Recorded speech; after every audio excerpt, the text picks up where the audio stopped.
నిజాంపట్నం ప్రభుత్వ పట్టుదలకు పోకుండా మా న్యాయమైన వేతనాలు పెంపుదల చేసి సమ్మెను నివారించాలని మోకాళ్ల మీద దండం పెడుతూ నిరసన తెలిపిన అంగన్వాడీ వర్కర్లు, హెల్పర్లు.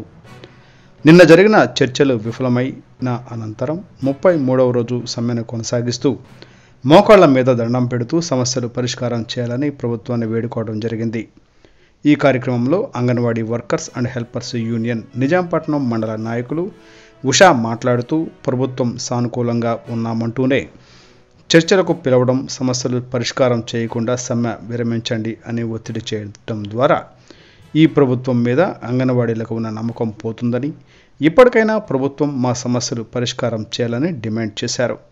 ఈ కార్యక్రమంలో నిజాంపట్నం మండల పరిధిలోని అంగన్వాడీ వర్కర్స్, హెల్పర్స్ నాయకులు గాయత్రి, ధనలక్ష్మి, శ్రీలత, రాజేశ్వరి తదితరులు పాల్గొన్నారు.